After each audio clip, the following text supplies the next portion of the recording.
Om Shanti, continued from part 14. One sister, B.K. Hrudaya Mohini, who is presently the zonal head of the Delhi area branches of the Godly Spiritual University, was such a beneficiary of God's blessings in her childhood. Listen as she recalls her experience. When I was 9 years old, or nearly that, I first met Papa. Not that I was interested in religious matters then. Hardly I was an active child, busy running about in various childish in-groups, playing games with my friends, and no one ever suggested I practice yoga. I could hardly sit still long enough to be taught what any of that was for. But one evening, Papa was invited to hold his satsang at the house of one of my friends. After persistent invitations by them, he finally consented and held a series of gatherings there, meetings which were full of songs and dancing, as well as various lectures. My mother was keenly religious, and so naturally she attended every session. I went along also a couple of times, but only for the opportunity to dance and play and jump around. But one day a curious thing happened. While sitting in the satsang, I suddenly went into a stage of deep concentration. Some force pulled me into that condition.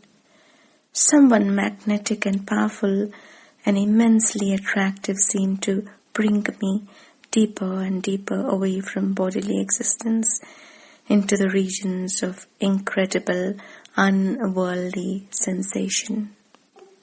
I was told later that the woman who sat near me thought I had gone to sleep, but after seeing me sit for a long time without moving, they realized I was in the midst of a samadhi experience. And yet, how little they knew. I had entered another world, a world beyond this world. It was like Alice in Wonderland, yet so completely free of anything, even remotely fearsome or threatening.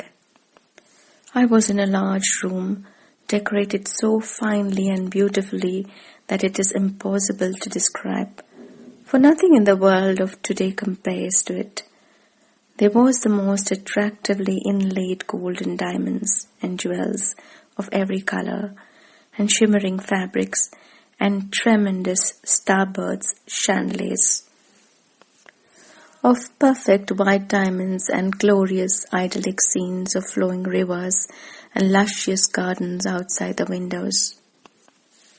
In that beautiful room, most attractive of all, in fact, attractiveness incarnate, was the handsomely dressed and decorated figure of the 10-year-old Prince Krishna. He was beckoning me with a gesture as if to say, "Come, let's play."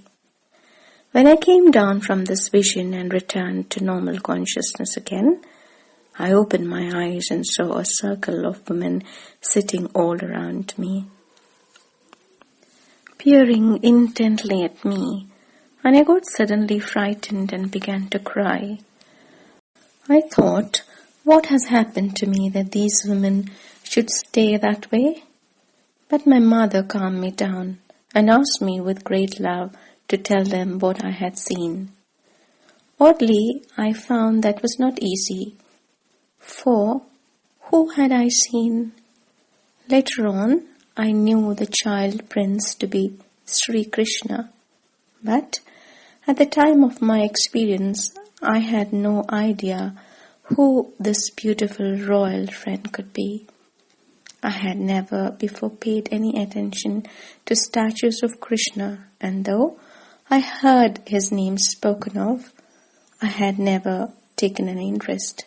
So, I could only relate my vision in a very uncertain manner, describing a lovely, happy child dressed in the clothes of a Maharaja's son in a palace, more elegant than any I had ever seen or imagined.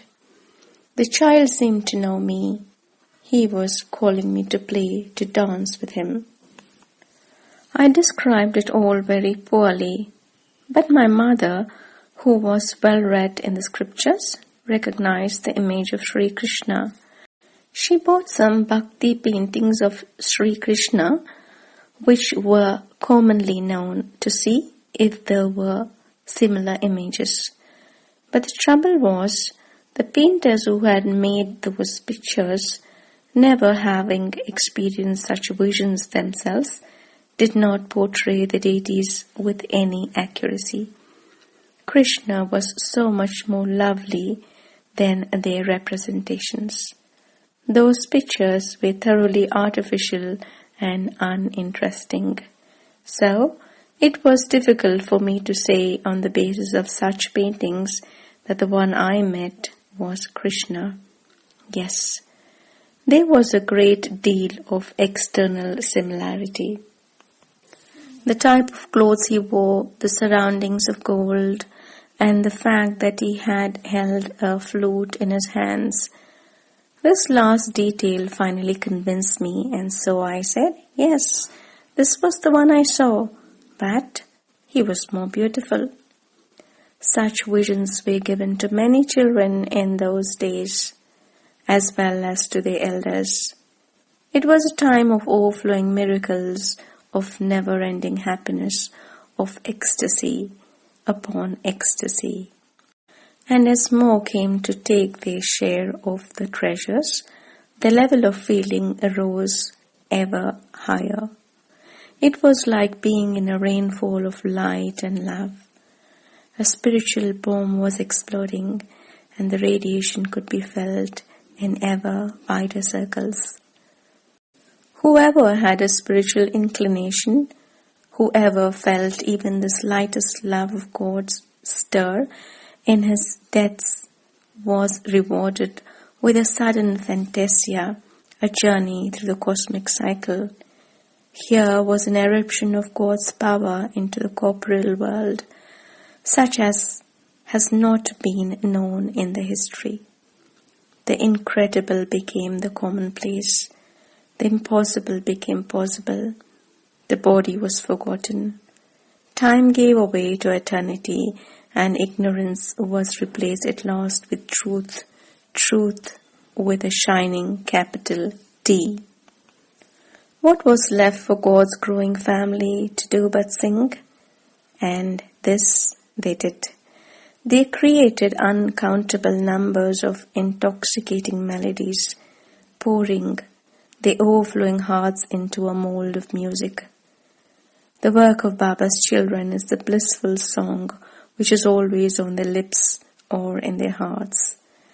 A song of Baba, a song of happiness, a song of attaining perfection, a song of liberation from the stifling ego, of union with the Infinite One, the ocean of love.